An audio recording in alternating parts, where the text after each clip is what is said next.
إن الحمد لله نحمده ونستعينه ونستغفره ونعوذ بالله من شرور أنفسنا ومن سيئات أعمالنا من يهده الله فلا مضل له ومن يضلل فلا هادي له وأشهد أن لا إله إلا الله وحده لا شريك له وأشهد أن محمدا عبده ورسوله يا أيها الذين آمنوا اتقوا الله حق تقاته ولا تموتن إلا وأنتم مسلمون يا أيها الناس اتقوا ربكم الذي خلقكم من نفس واحدة وخلق منها زوجها وبث منهما رجالا كثيرا ونساء واتقوا الله الذي تساءلون به والأرحام إن الله كان عليكم رقيبا يا أيها الذين آمنوا اتقوا الله وقولوا قولا سديدا يصلح لكم أعمالكم ويغفر لكم ذنوبكم ومن يطع الله ورسوله فقد فاز فوزا عظيما أما بعد فإن أصدق الحديث كتاب الله وخير الهدي هدي محمد صلى الله عليه وسلم وشر الأمور محدثاتها وكل محدثة بدعة وكل بدعة ضلالة وكل ضلالة في النار أما بعد أيها المسلمون مشكلة ومعضلة لزمت الكثير من الناس وهم عنها في غفلة إنها مشكلة الدين يوقع في كبائر الذنوب ويجر كثيرا من الخطوب كذب وتملق وهروب فاتق الله أيها المديون وأد ما في ذمتك من مال ولو كان أقل من ريال واعلم أن ميزان الله سبحانه يحصي مثاقيل الذر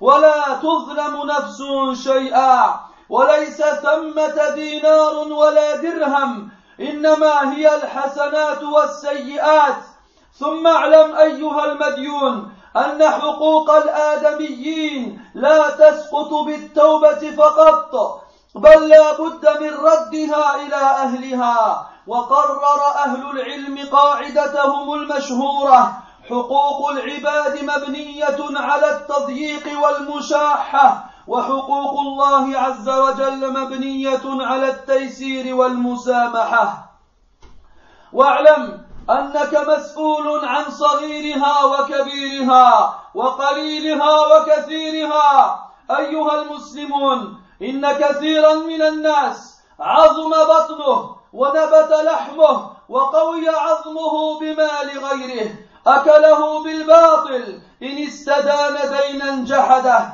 وإن استقرض قرضا تظاهر أنه نسيه فسبحان الله كيف يهنأ بالطعام والشراب والمنام من هذا حاله أخرج البخاري عن أبي هريرة رضي الله عنه قال رسول الله صلى الله عليه وسلم من كانت عنده مظلمة لأخيه من عرضه أو شيء فليتحلله منه اليوم قبل أن لا يكون دينار ولا درهم إن كان له عمل صالح أخذ منه بقدر مظلمته وإن لم تكن له حسنات أخذ من سيئات صاحبه فحمل عليه يا له من وعيد شديد وتهديد أكيد لمن أكل أموال الناس واحتال واستدان بقصد عدم القضاء فأين له راحة البال بل أمره في سفال وعاقبته إلى وبال ولو تأمل المديون ذلك لسارع إلى سداد ما عليه من الديون لأنه يتمتع بمال ليس له يقول الله سبحانه يا أيها الذين آمنوا لا تأكلوا أموالكم بينكم بالباطل إلى أن قال سبحانه ومن يفعل ذلك عدوانا وظلما فسوف نصليه نارا وكان ذلك على الله يسيرا أيها المسلمون إن الإسلام حذر كل الحذر من التهاون في أداء الدين أو التأخير في قضائه أو التساهل وعدم الاكتراث في أدائه وتوعد على ذلك بعقوبة مهلكة ونهاية مؤلمة، فأد الأمانة إلى أهلها وتذكر حسرتها وعقوبتها. يقول المولى جل وعلا: إن الله يأمركم أن تؤدوا الأمانات إلى أهلها. وأخرج البخاري عن أبي هريرة رضي الله عنه أن النبي صلى الله عليه وسلم قال: من أخذ أموال الناس يريد أداءها أدى الله عنه، ومن أخذها يريد إتلافها أتلفه الله. وروى مسلم عن أبي هريرة رضي الله عنه أن رسول الله صلى الله عليه وسلم كان يؤتى بالرجل الميت عليه الدين فيسأل صلى الله عليه وسلم: هل ترك لدينه قضاء؟ فإن حدث أنه ترك وفاء صلى عليه، وإلا قال صلى الله عليه وسلم: صلوا على صاحبكم. وأخرج الطبراني عن ميمون الكردي عن أبيه رضي الله عنه قال: سمعت رسول الله صلى الله عليه وسلم يقول: وأيما رجل استدان دينا لا يريد أن يؤدي إلى صاحبه حقه خدعه حتى أخذ ماله فمات ولم يؤدي دينه لقي الله وهو سارق.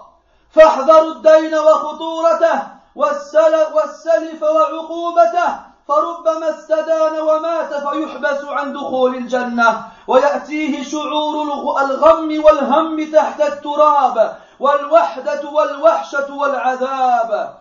أخرج أحمد وابن حبان عن أبي هريرة رضي الله عنه قال: قال رسول الله صلى الله عليه وسلم: نفس المؤمن معلقة ما كان عليه دين. وأخرج أبو داود عن سمرة بن جندب رضي الله عنه في حديث يتكلم عن رجل مات وعليه دين، فقال النبي صلى الله عليه وسلم: إن صاحبكم حبس على باب الجنة بدين كان عليه. وأخرج الترمذي عن ثوبان قال رضي الله عنه قال رسول الله صلى الله عليه وسلم: من مات وهو بريء من ثلاث: الكبر والغلول والدين دخل الجنة. أما منطوق الحديث فواضح، وأما مفهومه فأن من كانت في ذمته تلك فهو متوعد بالنار عياذا بالله. وأخرج مسلم عن أبي قتادة رضي الله عنه عن رسول الله صلى الله عليه وسلم أنه قام فيهم فذكر لهم أن الجهاد في سبيل الله والإيمان بالله أفضل الأعمال، فقام رجل فقال: يا رسول الله، أرأيت إن قتلت في سبيل الله تكفر عني خطاياي؟ فقال له رسول الله صلى الله عليه وسلم: نعم، إن قتلت في سبيل الله وأنت صابر محتسب مقبل غير مدبر. ثم قال رسول الله صلى الله عليه وسلم: كيف قلت؟ قال: أرأيت إن قتلت في سبيل الله أتكفر عني خطاياي؟ فقال رسول الله صلى الله عليه وسلم: نعم، وأنت صابر محتسب مقبل غير مدبر إلا الدين، فإن جبريل عليه السلام قال لي ذلك. وأخرج مسلم عن عبد الله بن عمرو بن العاص رضي الله عنهما أن النبي صلى الله عليه وسلم قال: يغفر للشهيد كل شيء إلا الدين. إخوة الإيمان، لما كان الدين بهذه المثابة من الخطورة أنزل الله تعالى آية في كتابه تبين أهميته وشديد محاسبته، فقد أمر بمكاتبته فقال سبحانه: يا أيها الذين آمنوا إذا تداينتم بدين إلى أجل مسمى فاكتبوه، وليكتب بينكم كاتب بالعدل ولا يأب كاتب أن يكتب كما علمه الله، فليكتب وليملل الذي عليه الحق وليتق الله ربه ولا يبخس منه شيئا. ثم أمر سبحانه بالشهادة على الدين فقال: واستشهدوا شهيدين من رجالكم، فإن لم يكونا رجلين فرجل وامرأتان ممن ترضون من الشهداء أن تضل إحداهما فتذكر إحداهما الأخرى. ومنع اعتذار الشهداء إذا علموا قدر الدين ووقت الوفاء فقال تعالى: ولا يأبى الشهداء إذا ما دعوا ولا تسأموا أن تكتبوه صغيرا أو كبيرا إلى أجله. وبين الله عز وجل أن كتابة الدين والإشهاد عليه من القسط والمعروف ومن العدل وعدم الظلم، فالنسيان مع عدم الكتابة وارد، فربما وقع الناس في الخلاف. فقال سبحانه: ذلكم أقسط عند الله وأقوم للشهادة وأدنى ألا ترتابوا. وبين الله عز وجل لعباده أن البيع يدا بيد مع عدم الدين لا يحتاج معه للكتابة أو الإشهاد. فيقول رب العباد: إلا أن تكون تجارة حاضرة تديرونها بينكم فليس عليكم جناح ألا تكتبوها. ثم أمر الله تعالى بالإشهاد على البيع فقال سبحانه: واشهدوا إذا تبايعتم. ثم نسخ هذا الأمر مع الأمانة وعدم الغدر فقال سبحانه: فإن أمن بعضكم بعضا فليؤدي الذي اؤتمن أمانته وليتق الله ربه. وحذر المولى جل وعلا عباده من الإضرار في الشهادة أو كتمانها أو كتابة الدين زائدا أو ناقصا، وتوعد على ذلك وعيدا شديدا وحذر منه تحذيرا بليغا فقال سبحانه: ولا يضار كاتب ولا شهيد وإن تفعلوا فإنه فسوق بكم واتقوا الله ويعلمكم الله والله بكل شيء عليم. وقال سبحانه: ولا تكتموا الشهادة ومن يكتمها فإنه آثم قلبه والله بما تعملون عليم. ثم اعلموا أيها الناس أن من استدان وفي نيته الخالصة الوفاء بدينه فهذا معان على أداء دينه حين حصوله. أخرج ابن ماجه عن عبد الله بن جعفر رضي الله عنه قال: قال رسول الله صلى الله عليه وسلم: إن الله مع الدائن حتى يقضي دينه ما لم يكن فيما يكرهه الله، فمن أصابته الحاجة ونزلت به الفاقة فليلحقها بالله سبحانه ويتجه لباب ربه، فالله يسمع الدعوى ويعلم النجوى ويقضي الشكوى. قال تعالى: وإذا سألك عبادي عني فإني قريب أجيب دعوة الداعي إذا دعان فليستجيبوا لي وليؤمنوا بي لعلهم يرشدون. بارك الله لي ولكم في القرآن العظيم وفي أحاديث سيد المرسلين ونفعني وإياكم بما فيهما من الآيات والذكر الحكيم. أقول ما تسمعون وأستغفر الله.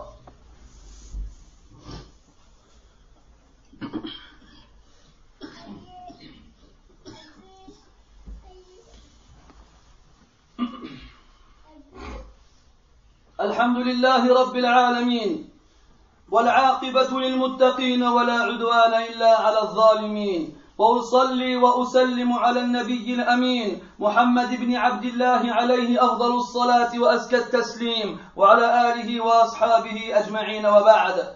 Mes très chers frères, il y a un énorme problème qui touche énormément de gens. Et ces gens-là, malheureusement, sont insouciants par rapport à ce problème. De quel problème s'agit-il? Il s'agit des dettes. Les dettes qui entraînent ceux qui les contractent dans les plus grands péchés et qui les exposent aux plus grands problèmes. Ils les poussent à mentir et à s'enfuir. Nous t'adressons alors, ô toi qui es endetté, ce message aujourd'hui et nous t'appelons à craindre Allah subhanahu wa ta'ala et nous t'appelons à rendre l'argent que tu as emprunté et qui encombre tes épaules, même s'il est inférieur à 1 euro. Et sache que la balance d'Allah subhanahu wa ta'ala compte le moindre gramme, même s'il est inférieur au poids d'un grain de maïs. Et sache qu'Allah ne fera d'injustice à aucune âme le jour où il n'y aura ni dinar, ni dirham, ni euro, ni dollar, mais il y aura les hasanat, les bonnes actions, et les sayyi'at, les mauvaises. Sache, ô toi qui es endetté, que les droits des êtres humains ne s'abolissent pas avec le repentir seulement. Il faut obligatoirement leur rendre ce que tu leur as pris. D'ailleurs, les savants ont déduit des textes cette règle connue chez les savants, c'est que les droits des serviteurs les uns entre les autres, les uns avec les autres, sont bâtis sur l'avarice et la dureté, alors que les droits d'Allah tabaraka wa ta'ala, eux, sont bâtis sur la facilité et l'indulgence. Sache, ô toi qui es endetté, que tu seras interrogé devant Allah tabaraka wa ta'ala sur toutes choses, les petites dettes et les grandes. Alors mes frères, faites attention à ces gens qui se sont engraissés le ventre et dont la chair a poussé avec les biens d'autrui. Ils ont emprunté l'argent des autres et l'ont mangé injustement. Tu en as certains qui empruntent l'argent et lorsqu'on leur demande de le rendre, ils renient et disent « Tu ne m'as jamais rien prêté ». Tu en as certains qui, lorsqu'ils font un emprunt, ils font mine d'avoir oublié et de ne pas s'en souvenir. Subhanallah. Comment une telle personne peut-elle manger paisiblement et boire et dormir sur ses deux oreilles alors qu'elle est dans un tel état? Écoutez ces hadiths. Lorsque le prophète sallallahu alayhi wa sallam nous dit: celui qui a une injustice envers son frère, dans son honneur ou autre, qu'il s'en libère aujourd'hui, avant qu'arrive un jour dans lequel il n'y aura ni dinar ni dirham. S'il aura des bonnes actions, alors on lui prendra ses bonnes actions en fonction de l'injustice qu'il a accomplie. Et s'il n'a aucune bonne action, alors on lui donnera des mauvaises actions qu'il portera sur ses épaules. Quelle menace terrifiante! Quelle menace effrayante pour celui qui s'empiffre du bien des autres et ruse, celui qui emprunte en ayant l'intention de ne pas rendre. Comment est-ce qu'il peut être apaisé dans son esprit alors qu'il est en danger et que s'il ne se repent pas, il sera puni? Si endetté réfléchissait à cela, il se serait précipité à rembourser les dettes qui l'alourdissent. Et pourtant, tu le vois tirer profit des biens d'autrui. Alors qu'Allah tabaraka wa ta'ala a dit dans le Coran: ô vous qui avez cru, ne mangez pas vos biens les uns les autres injustement. Ensuite Allah ta'ala dit: et celui qui fait cela par transgression et injustice, nous le ferons bientôt plonger en enfer. Et ceci pour Allah est simple. Mes frères, l'islam a fait un avertissement très grand concernant la négligence sur le fait de rembourser les dettes, ou encore le fait de tarder à les rembourser, ou encore le fait d'être insouciant à l'égard de son remboursement. Et il a menacé ceux qui sont ainsi par une punition exemplaire et une fin atroce. Alors, ô toi qui as sur ton dos les dépôts d'autrui, rends-les à ceux qui les ont donnés. Et souviens-toi du regret qu'éprouveront les gens lorsqu'ils seront exposés au châtiment. Allah dans le Coran t'ordonne et te dit: Allah vous ordonne de rendre les dépôts à leurs propriétaires. Le prophète sallallahu alayhi wa sallam a dit: celui qui prend les biens des gens avec l'intention de leur rendre, Allah les rendra pour lui. Quant à celui qui les prend dans le but de les consommer, dans le but de les gaspiller, de les perdre, alors Allah Ta'ala le perdra. Le prophète sallallahu alayhi wa sallam ne priait pas sur celui qui est mort avec des dettes. On lui a ramené une fois un homme afin de prier sur lui. Alors il a demandé alayhi salatu wassalam: est-ce qu'il a laissé pour ses dettes de quoi les rembourser? Si on lui disait qu'il avait laissé de quoi rembourser, alors le prophète sallallahu alayhi wa sallam priait sur lui. Mais si il n'avait rien laissé pour qu'on rembourse ses dettes, alors le prophète sallallahu alayhi wa sallam s'abstenait de prier sur lui et disait à ses compagnons: priez sur votre compagnon. Le prophète sallallahu alayhi wa sallam a dit dans un hadith, tout homme qui emprunte de l'argent et qui ne veut pas le rendre à son propriétaire, le trahit en le trahissant jusqu'à ce qu'il prenne ses biens et qu'il meure ainsi sans lui avoir rendu son argent, il rencontrera Allah Ta'ala le jour du jugement comme étant un voleur. Il rencontrera Allah Ta'ala le jour du jugement comme étant un voleur. Prenez garde alors, mes frères, des dettes et de son danger, et de l'emprunt et de son châtiment. Il se peut que quelqu'un emprunte de l'argent et meure, et à cause de cela, on l'empêche d'entrer au paradis. Il ressentira alors les soucis et les inquiétudes, alors qu'il se trouvera sur terre. Il ressentira alors la solitude et le châtiment. De nombreux hadiths authentiques prouvent cela. Parmi ceux-ci, le prophète sallallahu alayhi wa sallam a dit, l'âme du croyant est suspendue tant qu'elle a des dettes. Après qu'elle meurt, l'âme du croyant est suspendue tant qu'elle a des dettes. Et le prophète a dit alayhi salatu wassalam, lorsqu'on lui a parlé d'un homme qui est mort avec des dettes, il a dit, votre compagnon fut stoppé devant la porte du paradis à cause d'une dette qu'il n'avait pas remboursée. Et le prophète a dit alayhi salatu wassalam, celui qui meurt en étant innocent de trois choses entre au paradis: l'orgueil, le vol du butin et les dettes. Le texte ici est clair dans sa forme verbale. Quant à ce qu'on doit en comprendre, c'est que la personne qui meurt en étant coupable de l'un de ses péchés n'entrera pas au paradis, qu'Allah nous en préserve.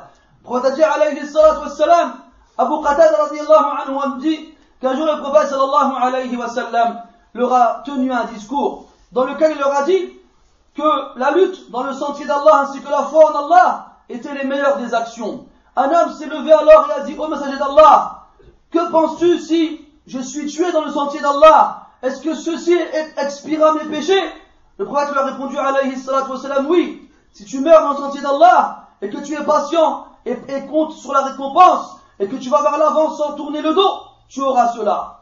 Ensuite le prophète alayhi salatu wassalam lui dit, qu'est-ce que tu as dit? Alors l'homme répète, que penses-tu? Est-ce que si je suis tué dans le sentier d'Allah, mes péchés seront expiés? Le prophète lui dira alors alayhi salatu wassalam, oui, si tu es patient et compte sur la récompense, va de l'avant et ne tourne pas le dos, sauf si tu as des dettes. Jibril alayhi salam vient de me le dire. Et le prophète a dit alayhi salatu wassalam, on pardonne aux martyrs toutes choses, sauf les dettes. On pardonne aux martyrs toutes choses, sauf les dettes. Mes frères, vous avez vu à quel point les dettes sont dangereuses pour ceux qui les contractent et qui meurent sans les rembourser. À un point où celui qui accomplit la meilleure des actions dans l'islam, qui est de mourir dans le sentier d'Allah, se voit tous ses péchés pardonnés, sauf les dettes qu'il a contractées. Lorsque l'on voit à quel point les dettes sont dangereuses, lorsque l'on voit à quel point la situation des dettes est importante, Allah tabaraka wa ta'ala a révélé dans le Coran un verset dans lequel il met en évidence son importance, et il met en évidence à quel point il est important d'y faire attention, et il nous ordonne d'écrire les dettes. Et ça, c'est une chose malheureusement qui s'est beaucoup perdue aujourd'hui. Les frères et les sœurs se prêtent de l'argent les uns les autres sans penser à écrire ces dettes-là ou à prendre des témoins, et après ils se plaignent lorsqu'ils tombent dans les problèmes. Écoutez ce que Allah Ta'ala vous a ordonné dans le Coran, dans le plus long verset du Coran. Ô vous qui avez cru, lorsque vous vous endettez à une échéance nommée, alors écrivez-la, et qu'un scribe, juste écrive cela entre vous, et que personne qui sache écrire ne refuse d'écrire comme Allah lui a enseigné. Qu'il écrive alors, et que celui qui a le droit, donc celui qui prête l'argent, dicte ce que le scribe doit écrire, et qu'il craigne Allah Ta'ala son Seigneur, et qu'il ne falsifie rien de cela.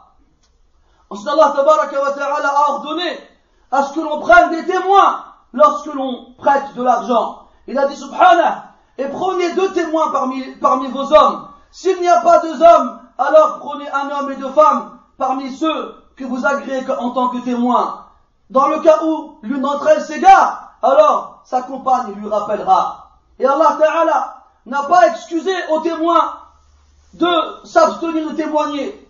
Il leur a ordonné de témoigner et n'a pas accepté leur excuse lorsqu'ils connaissent le montant de la dette et l'échéance de celle-ci. Il a dit subhanah, et que les témoins ne refusent pas de témoigner lorsqu'on les appelle. Et ne vous lassez pas d'écrire les dettes, qu'elles soient petites ou grandes, à un terme fixé. Ensuite, Allah tabaraka wa ta'ala met en évidence le fait que l'écriture de la dette et le fait de prendre des témoins sur cela fait partie de la justice et du convenable, et fait partie de l'absence d'injustice, et repousse l'injustice, et l'oubli, car l'oubli est possible. Et des fois, les gens leur prêtent de l'argent, et ils oublient. Et ça amène les gens à se disputer, ça amène les gens à diverger, ça amène les gens à ne plus se parler. C'est pour cela qu'Allah Ta'ala a dit, ceci, tout cela, le fait d'écrire la dette et de prendre des témoins, c'est plus droit, c'est plus juste auprès d'Allah, c'est plus droit pour le témoignage, et ça permet de ne pas avoir de doute. Ensuite, Allah Tabaraka wa Ta'ala met en évidence à ses serviteurs que la vente directe, main à main, sans qu'il n'y ait de dette, ne nécessite pas que l'on écrive cela ou que l'on prenne des témoins. Il a dit subhanah, sauf si c'est un commerce donc présent dans lequel vous négociez les uns avec les autres, vous n'avez pas de mal alors à ne pas l'écrire. Ensuite, Allah Tabaraka wa Ta'ala a ordonné lorsqu'on fait une vente de prendre des témoins sur celle-ci. Il a dit Azza wa Jal, et prenez des témoins lorsque vous vendez et achetez. Mais cet ordre-là fut abrogé en partie lorsqu'il y a une confiance entre les deux parties et qu'on soit à l'abri de la traîtrise. Il a dit subhanah, lorsque vous êtes confiants et en sécurité les uns avec les autres, alors celui qui a le droit, celui qui prend le droit, qu'il le donne à son propriétaire et qu'il craigne son Seigneur. Ensuite, Allah Tabaraka wa Ta'ala a mis en garde ses serviteurs dans le fait d'être nuisible dans son témoignage ou de le cacher. C'est-à-dire que je fais un faux témoignage dans le but de porter atteinte à une des deux personnes, ou encore je refuse de témoigner, de donner mon témoignage alors que j'ai fait partie des témoins pendant l'écriture de la dette. Ou encore celui qui écrit la dette, Allah l'a mis en garde de rajouter ou d'enlever quoi que ce soit de celle-ci. Et il les a menacés d'une menace terrible et effrayante. Il a dit subhanah, et que ni le scribe, ni le témoin n'aient l'intention de porter atteinte dans leur action. Et si vous faites cela, ce sera certes de la perversité entre vous. Et craignez Allah, et Allah vous enseignera, et Allah est certes omniscient. Et Allah a dit subhanah, et ne cachez pas le témoignage. Et quant à celui qui le cache, il a certes le cœur pécheur. Et Allah est omniscient de ce que vous faites. Sachez enfin, mes frères, que celui qui s'endette et qui a l'intention pure et sincère de rembourser sa dette, sachez qu'une telle personne sera aidée par Allah subhanahu wa ta'ala dans le remboursement de sa dette. Le prophète sallallahu alayhi wa sallam a dit, Allah est avec l'endetté jusqu'à ce qu'il rembourse sa dette, tant que ce n'est pas dans une chose qu'Allah ta'ala déteste. Alors toute personne qui est touchée par le besoin, toute personne qui est dans la nécessité, qu'il retourne vers Allah subhanahu wa ta'ala, qu'il frappe à la porte de son Seigneur, car Allah tabaraka wa ta'ala entend les invocations et connaît ce qu'on cache dans nos poitrines et console les plaintes. Allah a dit dans le Coran, et lorsque mon serviteur t'interroge à mon sujet, dis-lui que je suis proche, je réponds à l'appel de celui qui m'invoque lorsqu'il m'invoque, qu'il me réponde alors et qu'il croit en moi afin qu'il soit bien dirigé. نسأل الله تبارك وتعالى بأسمائه الحسنى وصفاته العلى أن يعين المخلصين ممن أخذ دينا من المسلمين وأن يهدي من أخذ دينا ولم ينوي قضاءها. نسأل الله تبارك وتعالى أن يجعلنا من الذين يستمعون القول فيتبعون أحسنه، أولئك الذين هداهم الله وأولئك هم أولو الألباب. ونسأل الله تبارك وتعالى أن يجعلنا ممن يقتنع بالقليل وممن يشبع بالقليل وممن يغمض عينيه عن من لا ليس تحت قدرته ويديه، إنه ولي ذلك والقادر عليه. وصلى الله وسلم وبارك على محمد وعلى آله وأصحابه أجمعين. سبحانك اللهم وبحمدك أشهد أن لا إله إلا أنت نستغفرك ونتوب إليك، والحمد لله رب العالمين. وأقم الصلاة.